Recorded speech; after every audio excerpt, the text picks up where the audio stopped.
Toi, Dieu de grâce, Dieu de bonté. Permettez que ce matin, comme nous avons commencé à le faire, nous avons écouté ta parole dans l'étude, nous te louons et nous te glorifions à travers les cantiques, à travers les prières. Nous sommes reconnaissants que c'est seulement par ta bonté que nous sommes réunis encore pour recevoir des bénédictions qui viennent de toi, afin que notre être intérieur, afin que nos âmes soient fortifiées et que nous restons fermes. Aide-nous encore ce matin dans ce message de comprendre ce que tu veux nous enseigner par ton esprit à travers les Écritures. Nous te remercions déjà pour la présence de tes anges parmi nous. Merci parce que tu as promis que tu seras parmi nous, Seigneur Jésus, lorsque nous sommes assemblés. Bénis tous les frères et sœurs, bénis tous les invités, tous les auditeurs qui sont loin, les auditrices. À toi seul soit la gloire au siècle des siècles. Amen. Chers frères et sœurs, chers bien-aimés, nous rendons gloire à Dieu pour tous les bienfaits qu'il nous comble et surtout pour sa grâce. Lui qui ne tient pas une comptabilité de nos péchés, de nos violations, de sa parole, mais qui nous fait grâce sur grâce en Jésus-Christ. Nous voulons, parce que nous vivons dans le monde, parce que nous sommes encore dans ce corps, rappeler quelques faits de l'histoire pour que nous puissions comprendre la différence qu'il y a entre la loi et la grâce, entre la contrainte et la loi de Christ, qui est la loi de la liberté. Mais face à la contrainte, il y a aussi la générosité que Dieu veut que nous puissions, parce que ça fait partie justement de notre culte, des choses qui plaît, qui touchent le cœur de Dieu, et nous devons exceller dans ces choses. Donc nous prendrons des exemples qui sont dans la Bible, dans l'Église primitive, pour que nous puissions continuer à marcher, non selon la chair, mais à marcher selon l'esprit. Dans les années 30, il y a eu, pour ceux qui étaient vivants, ou ceux qui lisent l'histoire, un krach boursier. Et je ne suis pas un prophète de malheur pour prédire une crash, comme on dit, loin de moi, mais je prends ça comme exemple. Et vous savez, ça a amené un bouleversement. Tous ceux qui avaient des comptes à banque, la situation économique s'est dégradée. Ce n'est pas quelque chose qu'on s'attend, mais quand ça arrive, ça amène un désordre social et même une crise financière. Alors, quelques années devant nous, avant que l'ancien président, l'ex-président des États-Unis, Obama, entre en pouvoir, il y a eu aussi une crise qui a touché le monde. Et beaucoup d'hommes et de femmes, beaucoup de familles ont perdu leur maison aux États-Unis. On sait que lorsque ces choses arrivent, c'est vraiment terrible. Alors, nous voulons aujourd'hui, en présentant cet enseignement du Seigneur que nous allons puiser dans la Bible, nous poser quelques questions. Je sais qu'il y a des gens qui vivent au jour le jour, autour du jour, comme on dit. Il y en a qui ont peut-être un grenier qui essaie de garder certains aliments. Il y en a qui ont des frigidaires, comme on dit aussi au Québec, frigo en Europe, des congélateurs un peu plus grands qui mettent les choses. Maintenant, l'hiver est devant nous. Nous faisons tous des commissions, c'est-à-dire nous achetons, nous mettons les choses à la maison, chacun. Mais il y a des gens qui vont seulement au Super C, au supermarché, et dans la maison, il n'y a pas grand-chose, mais ils ont des grands montants dans la banque, par exemple. La question qu'on va se poser, c'est s'il arrivait aujourd'hui quelque chose comme la bourse tombe, tout d'un coup, les gens perdent de l'argent qui sont à banque, où la monnaie n'a plus aucun valeur, on perd notre pouvoir d'achat au fait d'un coup sec. Est-ce que les frères qui ont assez d'aliments dans leur congélateur, par exemple, la viande en grande quantité, ainsi de suite, seront-ils prêts à partager avec ceux qui n'ont pas ou avec ceux qui n'auront rien tout d'un coup? Pas parce qu'ils sont pauvres, mais parce qu'ils n'ont pas eu justement ces réflexes de faire des commissions, d'acheter un peu des choses crues, congelées et mettre à la maison. Mais il y a des non-chrétiens qui les font. Et Jésus a dit parfois, les enfants de ce monde sont plus sages que nous. Mais la question qui se pose, est-ce que ces chrétiens, ces enfants de Dieu, seront souples, seront disponibles, mettront la nourriture au profit de ceux qui n'en auront pas? Parce qu'ils sont chrétiens, parce qu'ils aiment Dieu. Ou est-ce qu'il y aura aussi cette attitude de dire, non, on ne sait pas quand est-ce que les choses vont revenir à la normale, ça c'est pour moi et ma famille. Si eux, ils n'ont pas acheté de congélateur, ils ne savaient pas qu'il fallait quand même acheter quelque chose. De toutes les façons, la pauvre veuve avait un peu de farine et d'huile. Il a même dit à un prophète de Dieu, écoutez, je n'ai pas grand-chose. Ce qui reste, c'est pour moi et mon enfant. Nous allons les manger. Quand le pot sera vide, quand la bouteille d'huile sera vide, nous allons mourir. Je pense que sans nous mentir, ça sera beaucoup plutôt le réflexe de beaucoup, même de ceux qui se disent chrétiens. Il y en a même qui diront qu'ils n'ont rien, mais ils ont des congélateurs pleins.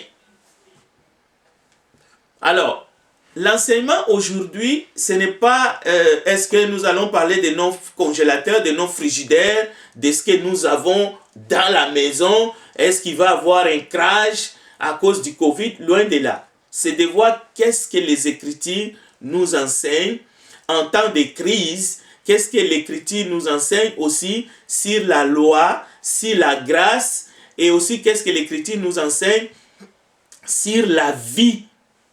Pas selon la chair, mais selon l'esprit. Mais nous devons aussi être prévenants. Nous devons prévenir. Nous ne devons pas subir les choses qui arrivent devant nous. Un enfant de Dieu, c'est un sage. Toutes les sociétés dites civilisées fonctionnent avec des lois. Il y a les droits, la justice, entre guillemets. Vous comprenez pourquoi je dis entre guillemets? Il y a l'ordre. Comme le frère Mike l'a bien dit, ces choses nous permettent d'exister en tant que société et même en tant que nation. Donc, il y a des règles théoriquement que tout le monde doit respecter. Et ces règles sont inscrites dans un document officiel appelé la Constitution. Et dans les cultures anciennes, parmi ceux qui nous ont précédés, tout cela était sous forme théorique. Imaginez, on transmettait ces valeurs oralement, de bouche à oreille. Et ces civilisations sont parmi les plus grandes qui ont fait beaucoup de différences depuis que le monde est monde. Donc, si une majorité de personnes n'observent pas ces règles de fonctionnement, si les contrevenants aussi ne sont pas punis selon des procédures légales établies, alors le pouvoir de ceux qui ont été choisis pour nous diriger, pour nous gouverner, tout ce que vous voulez, n'existera plus. Nous allons tomber dans une forme de chaos. L'absence d'une vie organisée fait qu'il y a un vide du pouvoir. Et la nature a horreur des vides. Mais ce n'est pas ça. Écoutez, il y a une autre loi, il y a une autre façon de fonctionner qui s'appelle l'anarchie. L'anarchie ou la rébellion, c'est aussi une façon de s'organiser et même de vivre ensemble. C'est-à-dire, c'est la loi du jungle.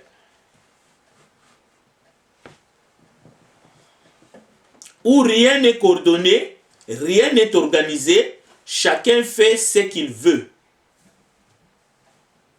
Dans ces conditions, plus de justice qui prévaut, c'est le plus fort, le plus rusé, qui va écraser l'autre, qui va tromper son prochain. C'est pour cela qu'il y a eu dans certains endroits des épurations ethniques, les détournements des fonds colossal à cause de la loi de jungle, la loi de la jungle. Donc, pour vivre mieux, pour vivre ensemble, les humains ont besoin d'obéir à des règles qui gèrent les relations. Ça, c'est très bien. Surtout que la plupart des personnes qui respectent la loi, on leur dit qu'ils ont une bonne morale. Et c'est très bien. Mais attention, là où le bas blesse, là où c'est moche, c'est lorsque ces mêmes personnes sont satisfaites du fait qu'ils ont une bonne moralité parce qu'ils respectent les lois qui nous régissent tous. Ils sont considérés comme de bonnes personnes. Ces personnes se croient aussi comme étant respectables aux yeux de Dieu. Dans ce sens, elles n'ont plus besoin d'un sauveur. Pour avoir suivi, pour avoir respecté, pour vivre conformément à Romains 13, les règles qui régissent la société et la nation, parce qu'ils se soumettent aux autorités, c'est bien, on s'arrête là, on obéit aux lois du pays. On n'a plus besoin de rechercher la grâce et la vérité, la justice qui vient de Dieu. On ne voit plus l'importance de devenir fils ou fille de Dieu. Selon le plan de Dieu, selon la volonté de Dieu. C'est pour cela que nous avons parlé de la loi. Mais il s'agit ici, oui, dans un sens, de la loi que Dieu a donnée aussi à Moïse pour nous révéler que nous sommes pécheurs. Mais pas pour nous sauver du péché et de la mort éternelle. Mais il s'agit aussi des lois humaines. Parce que toute société est organisée et nous sommes censés respecter ces lois, même si ces lois sont, orales. Mais aujourd'hui, dans tous les pays dits développés, ces lois sont inscrites dans un livre qui s'appelle Constitution. Et ce livre-là même est appelé par d'autres comme étant la Bible. C'est la Bible du pays. L'Éternel avait donné la loi de Moïse aux Hébreux. Mais au fil du temps, les responsables de cette nation ont ajouté des rites très lourds. Ils ont ajouté des traditions. Donc, ça a créé une caste, un système où certains pouvaient vivre en se basant sur des apparences. Ils se faisaient mousser devant les autres parce qu'ils ont acquéri une justice personnelle et qu'ils voulaient même prévaloir devant Dieu. C'est pour cela qu'on parle de judaïsants. Bon, l'apôtre Paul dans Galates chapitre 3 se heurte contre ces gens-là qui ont ajouté plus que ce que Dieu avait dit à Moïse et ils imposaient ça aux autres. C'est vraiment dangereux et il disait, bon, moi j'obéis à ceci, moi je paye la dîme, moi je fais ça, je fais cela, ainsi de suite, tandis que vous autres, vous n'avez pas droit. Paul est tellement indigné et furieux qu'il s'empresse à écrire sa pensée aux chrétiens qui étaient dans la foi. Les chrétiens qui avaient reçu la grâce, mais qui devraient aussi vivre dans ce monde organisé, où il y avait des traditions et tout ça. Mais Paul veut corriger les croyances erronées. C'est ça que nous allons essayer de voir rapidement par quelques exemples. La parole de Dieu, lorsque nous parlons de la grâce, il s'agit d'une grâce qui n'est pas une théorie, mais qui nous est venue. Et la vérité d'ailleurs, la grâce et la vérité sont venues par Jésus-Christ. Cela veut dire que Dieu ordonne que nous puissions vivre comme son peuple, mais avec ces valeurs-là qui sont des valeurs éternelles. D'ailleurs, qui nous fait du bien, qui ne peut nous faire que du bien. Parce que nous avons été vendus au péché. Mais nous devons rayonner, nous devons être comme la lumière, nous devons influencer toutes choses comme les sels dans ce monde. Mais malheureusement, nous sommes dans un monde où on manipule les consciences des gens, on compte des mensonges. L'homme a confisqué, l'homme s'octroie la liberté de gérer son semblable comme il veut. L'homme s'érige en directeur de conscience sans aucun mandat contre son semblable. L'homme pousse ses semblables à faire ce qu'il veut. Et non, c'est-à-dire la liberté est brimée dans tous ses sens. Et dans le domaine spirituel, c'est très dangereux. Alors, on se retrouve, on est en train de vivre sous la loi. Vouloir ou pas, on est sous la loi. Mais imaginez, même la loi qui régit ce monde, Dieu nous donne le pouvoir que lorsque cette loi va à la contre des principes de Dieu, nous devons refuser. C'est dans Actes des Apôtres, chapitre 4, chapitre 5, c'est clair. Nous, les enfants de Dieu, nous devons savoir que notre cœur, que notre âme, notre existence ici-bas dépend d'abord de celui qui nous a créés et qui ensuite nous a tant aimés, et nous sommes sous le régime de Christ. Si dans votre cœur, vous écoutez quelqu'un ou quelques lois qui vous poussent, faites ceci, écoute ceci, fais cela, dis cela, ne fais pas ceci. S'il y a une voix qui vous dicte de cette façon-là, sachez-le que vous n'êtes qu'un esclave ou une esclave. Vous n'êtes pas libre. Prenons l'exemple de Jésus lui-même lorsqu'il dit « Là où il y a l'Esprit du Seigneur, là il y a la liberté. » Mais cette liberté, il ne s'agit pas de la liberté de tout faire. Comme notre sœur a dit, tout est permis, mais tout n'édifie pas. Non, il s'agit de la liberté d'examiner toutes choses et d'adorer Dieu en esprit et en vérité, pas en mensonge.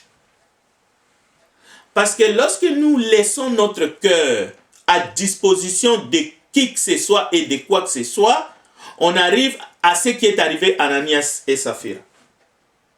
Ils ont laissé leur cœur au diable. Et qu'est-ce que le diable a fait? Il a rempli leur cœur par ses mensonges. Et qu'est-ce que s'en est suivi? C'est la mort des deux. Cela veut dire ne laissez à personne de vous guider dans le domaine spirituel quand cela va à la contre des principes de Dieu. C'est un domaine qui est inviolable, que même Dieu ne peut pas violer ta conscience. Soyez généreux, soyez généreuse, vivez sans contrainte.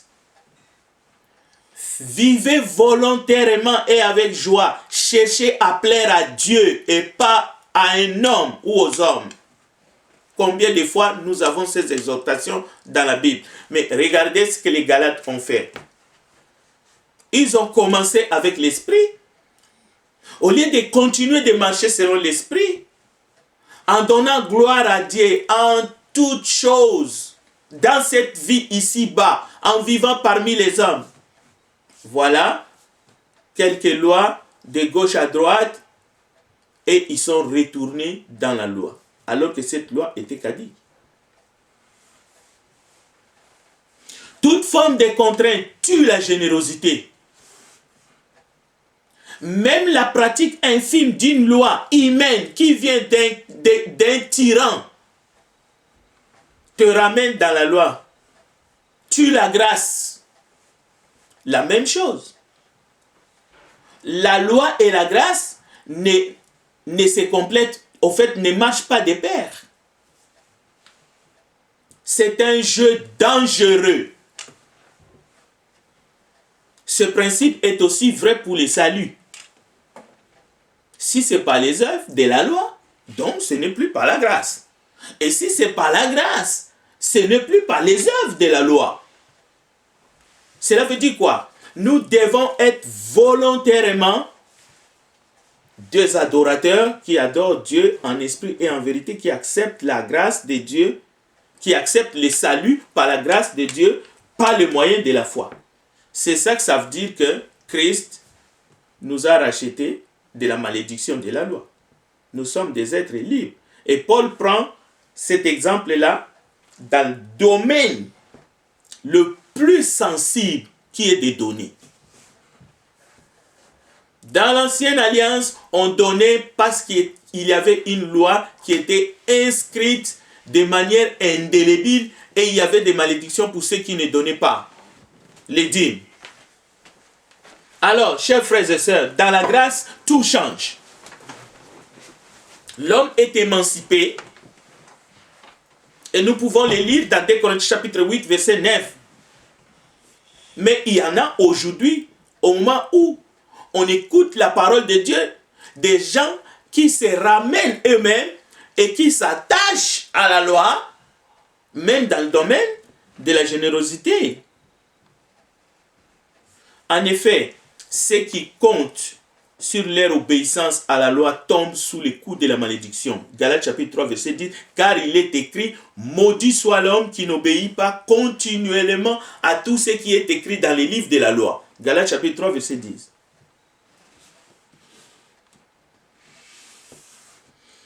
Et nous trouvons ce texte-là dans Deutéronome chapitre 27, verset 26. Paul cite ces passages de la loi. C'était une malédiction d'une série de 12 prononcée par l'Éternel à la génération d'Israélites, à la génération des Israélites qui sont sortis d'Égypte. Maudit soit l'homme, et se termine par et tout le peuple répondra Amen. Deutéronome 27, verset 20. Donc nous avons probablement tous fait l'expérience qu'à un certain moment de notre vie, tout marche, tout roule comme sur des roulettes. Il nous arrive tous d'être contents à un moment donné que nous faisons ce qui est bien, nous faisons ce qui est apprécié par beaucoup et nous sommes contents. Comme on dit, on se jette des fleurs soi-même. Il arrive un moment où on est vraiment fier de nous et c'est très bien. C'est très bien à un moment donné de vous dire que chacun de nous puisse dire je suis quelqu'un de bien. Je suis quelqu'un à qui Dieu peut faire confiance. Mais Dieu ne nous doit rien. Nous lui devons tout.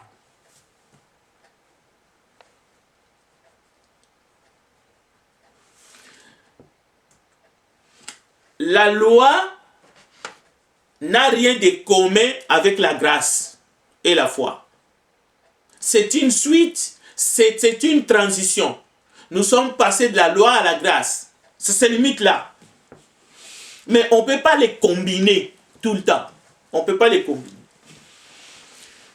L'Église est dans la dispensation de la grâce. Nous sommes dans la nouvelle alliance. Cela veut dire que nous devons placer notre foi en Jésus-Christ et à l'œuvre qu'il a accomplie sur la croix. C'est ça notre salut. Le Christ nous a rachetés de la malédiction de la loi. Et ça doit être compris par tous. Mais attention, pourquoi est-ce que lui nous a rachetés? C'est parce qu'il est écrit maudit quiconque est pendu au bois. Galates chapitre 3, verset 13. C'est-à-dire que si j'obéis au code de la route dans le pays que je me trouve, je ne serai pas récompensé par Dieu,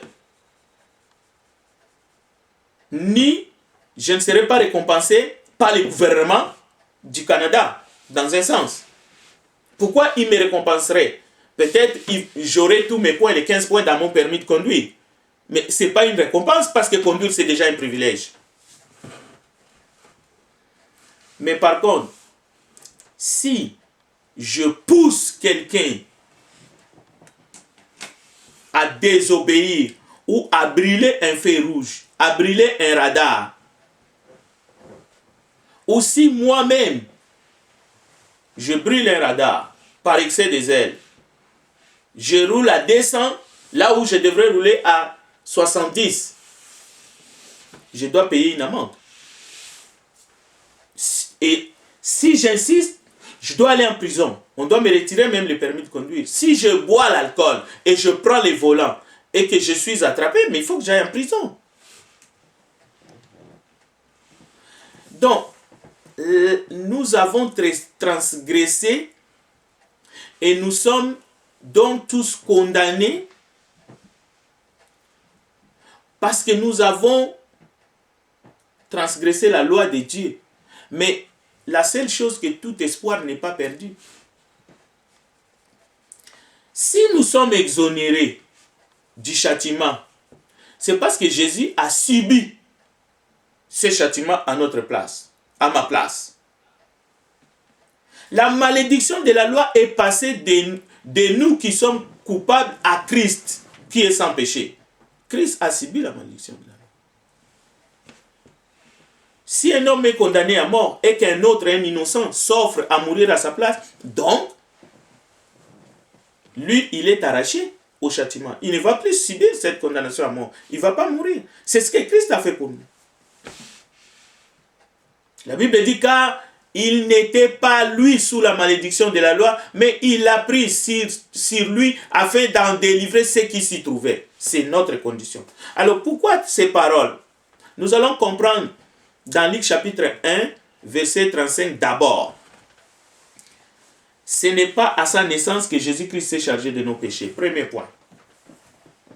Jésus ne s'est pas chargé de nos péchés alors qu'il était dans les seins de sa maman Marie.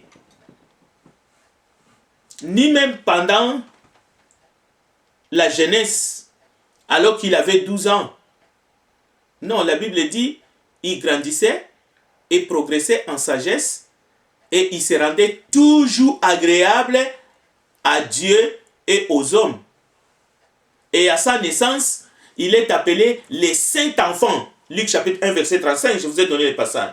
Dans Luc 2, verset 52, il grandissait en sagesse. Donc il n'avait pas pris, il n'avait pas porté nos péchés à ce moment-là. Mais il était ici-bas sur la terre. Et on peut continuer.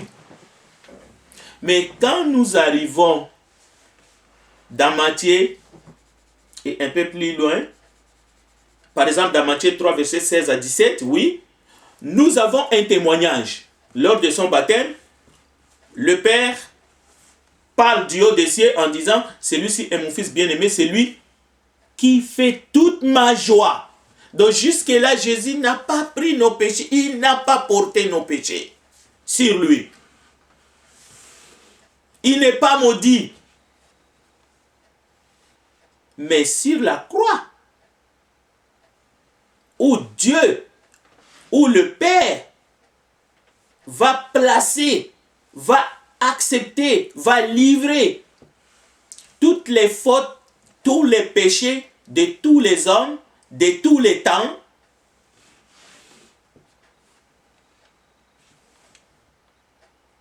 est mis sur lui. Et la Bible nous dit, d'épaisses ténèbres, écoutez bien, d'épaisses ténèbres, entre midi et 15 heures, envahir la région, envahir la terre, et Jésus prononçant des paroles épouvantables qui résonnent encore d'un bout à l'autre de l'univers. Ces paroles-là retentissent. Ces paroles-là. Entre midi et 15 heures. D'un bout à l'autre de l'univers. Pourquoi? Parce que ces paroles attestent que le Père céleste s'était détourné de son Fils, justement à ce moment-là.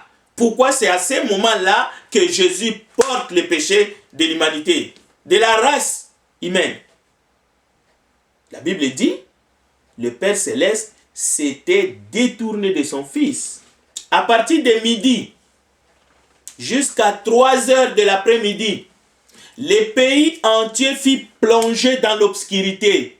Vers 3 heures, Jésus s'écria d'une voix forte, Eli, Eli, lama sabachthani, ce qui veut dire, mon Dieu, pourquoi m'as-tu abandonné? Donc, nous avons les textes dans Matthieu 27, verset 45 à 47. Donc, la crucifixion du Seigneur la crucifixion du serviteur de l'Éternel qui avait été prophétisée par Ésaïe.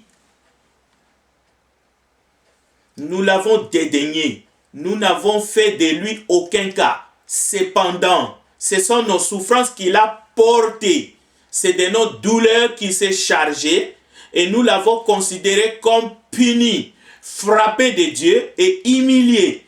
Il était blessé pour nos péchés, brisé pour nos iniquités. Le châtiment qui nous donne la paix est tombé sur lui. Et c'est par ses meurtrissures que nous sommes guéris. Ésaïe 53, versets 3 à 5. Donc Jésus a subi la malédiction divine. L'apôtre Paul dit, maudit quiconque est pendu au bois.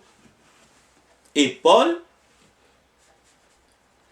n'invente pas ces paroles. Il va les chercher dans les livres de la loi, Deutéronome chapitre 21, versets 22 à 23. Mais comment il va les chercher? Il ne va pas les tricher. Il est conduit par le Saint-Esprit. C'était déjà écrit dans les livres de la loi. Si un homme qui a encouru la peine capitale pour un crime a été exécuté et pendu à un arbre, son cadavre ne restera pas là pendant la nuit sur l'arbre. Vous l'enterrerez le jour même, car un pendu est un objet de malédiction divine et vous ne rendrez pas impure la terre que l'Éternel votre Dieu vous donne en possession. Donc, non seulement le Christ est mort sur la croix, mais son Père a littéralement maudit son Fils bien-aimé. Cela dit les Écritures, c'est ce que les Écritures nous enseignent, mais les Écritures ne nous donnent pas de détails sur ce qui s'est passé réellement entre les deux personnes, c'est-à-dire entre le Père et son Fils bien-aimé. Les Écritures ne nous donnent pas ces détails-là. Et nous ne devrions pas aller les chercher. C'est ça le piège de beaucoup. Les pères et les fils sont un, mais en même temps, le Père parle au Fils, c'est le Fils qui est pendu au bois et qui est maudit. C'est pour cela que le Fils crie. Il ne crie pas au hasard. Il n'est pas en train de jouer un jeu. Quelqu'un n'est pas venu le voler alors qu'il était sur la croix pour l'échanger avec un autre brigand, comme les témoins de Jéhovah enseignent. Et si nous n'avons pas les détails de ce qui se passe réellement entre le Père et le Fils en ce moment précis, pendant ces 3 heures, d'ailleurs, cela ne nous regarde pas. De toute façon, nous serions dans l'impossibilité de les comprendre. Et ce n'est pas une fuite en avant. Non, c'est l'honnêteté face à la parole de Dieu. Mais nous connaissons encore, grâce à la révélation, tout de suite après avoir poussé ses cris, avant d'expirer, le Fils déclare qu'il a remis son esprit entre les mains de son Père. Alors, quoi de plus beau? Quoi de plus rassurant? L'Épître aux Galates, verset 3, verset 14. Regardez cela dans votre Bible. Jésus-Christ nous a libérés de la malédiction de la loi en la prenant sur lui pour que grâce à lui, la bénédiction d'Abraham s'étende aux non-juifs et que nous recevions par la foi l'esprit que Dieu avait promis. Voilà pourquoi nous devons continuer à marcher selon l'esprit et nous ne devons pas de temps en temps s'arrêter, faire marche en arrière, essayer d'aller regarder dans la loi, ainsi de suite, essayer de nous donner des contraintes, accepter des contraintes, des crocs à jambes qu'on nous met, qu'on nous impose de faire. C'est ça les pièges de retourner en arrière, en Égypte. Paul a déjà montré que selon les Écritures de l'Ancien Testament, cette bénédiction promise à Abraham, c'est-à-dire la possibilité de devenir juste selon la grâce par la foi, est autant pour les Juifs que pour les païens. C'est la mort expiatoire du Christ qui s'étend aux Juifs et à tout le peuple, à toutes les nations du monde. Donc, c'est ça la nouvelle alliance que nous avons en Christ Jésus. Tous les croyants, juifs ou païens, grecs, reçoivent le Saint-Esprit qui est le gage de leur position d'enfants de Dieu. Maintenant, il y a d'un côté des forts, de l'autre côté des faibles, et puis il y a aussi des pharisiens. Oui, parce que nous sommes dans la chair.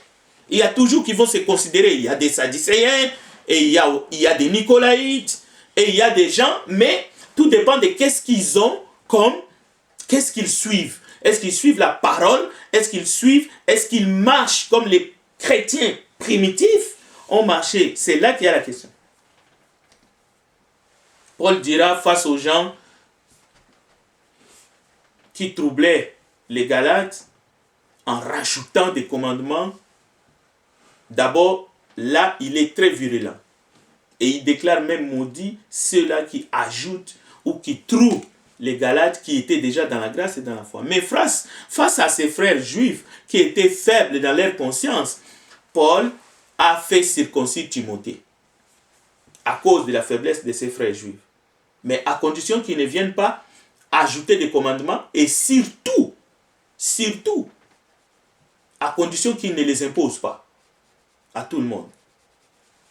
Sachant que ceux qui sont forts ne doivent pas, par leur liberté, être une occasion de chute pour les faibles.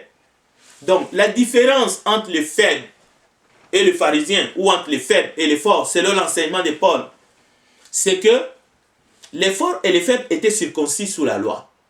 Mais, sous la grâce, on n'a plus besoin. L'un est faible dans sa conscience et se sent toujours contraint de suivre une règle. Mais face à ces deux, les forts et les faibles, les forts doivent respecter ses frères tout en essayant de leur montrer, comme le fait Paul, qu'ils sont libres quant à ses préceptes. Mais face à ceux qui rajoutent à la loi de Dieu et qui veulent l'imposer à la conscience des autres, il faut se montrer inébranlable et ne pas leur céder un seul instant. Car c'est l'évangile et la liberté en Christ qui est soit attaquée ou remise en cause. C'est tous les sujets de l'épître aux Galates. Les forts pêchent si, en ne pratiquant plus la circoncision, lorsqu'ils poussent un faible à faire comme lui par la force. Ou lorsqu'il pousse un faible à ne plus faire quelque chose contre sa conscience. Cela veut dire, lorsqu'on pousse quelqu'un à faire quelque chose contre sa conscience, vous ne savez pas à quel niveau vous êtes en train de vous placer vis-à-vis de Dieu. Parce que quelqu'un qui est faible vous dira toujours oui, oui, oui, oui. Mais dans son fort intérieur, il sait que vous êtes en train de le pousser contre le mal. Oui, quelque chose peut être bien pour toi, mais cette fois-là, garde-la pour toi. Ne l'oblige pas à l'autre. C'est ça l'enseignement que nous avons aussi dans les épîtres de Paul, qui ont dit que ces écrits sont difficiles à comprendre. Pousser un frère à manger ou à ne pas manger contre sa conscience, c'est le pousser à pécher. Romains chapitre 14. Mais dans le cadre de la générosité, qui est le cadre justement pour le message de ce matin, 2 Corinthiens chapitre 8, verset 9, on peut donner à la collecte quand même on est pauvre. C'est Paul qui l'explique. Mais on ne peut pas pousser un pauvre à donner. On ne peut pas l'obliger à donner. Mais Paul enseigne dans 2 Corinthiens chapitre 8, verset 9. Il est question de la loi et de la grâce. Il est question de la générosité et des contraintes. Quoique très éprouvés par des tribulations, leur joie débordante et leur pauvreté extrême ont produit avec abondance des riches libéralités. Quel contraste! La générosité peut produire de l'abondance à partir de la pauvreté extrême. Le don est libre, mais plein de joie. Joie débordante, toujours dans 2 Corinthiens 8, verset 2. De leur plein gré. Cela veut dire que nous ne sommes plus dans les contraintes. Nous ne sommes plus dans la loi. C'est-à-dire, comme chacun l'a résolu dans son cœur, sans tristesse ni contrainte. Car Dieu aime celui qui donne avec joie. Et on peut faire un peu une étude biblique. Si Dieu aime celui qui donne avec joie, cela veut dire que Dieu n'aime pas celui qui donne avec contrainte et qui donne sans la joie, mais parce qu'il se sent poussé. Ou celui qui ne donne pas parce qu'il est contraint de ne pas donner à un tel moment. Donc, les dons n'est pas forcé. La quantité est selon ce que chacun a résolu, mais dans la joie abondante. Les dons est un privilège. L'église de Macédoine l'avait compris. Ils nous ont demandé avec beaucoup d'instances la grâce ou le privilège de participer à ces services en faveur des saints. C'est comme ce matin. L'adoration, c'est un principe. Nous sommes venus adorer Dieu avec joie. Nous ne sommes pas sous une loi qui nous contraint de le faire. Et Dieu aime aussi celui qui adore en esprit et en vérité et dans la joie.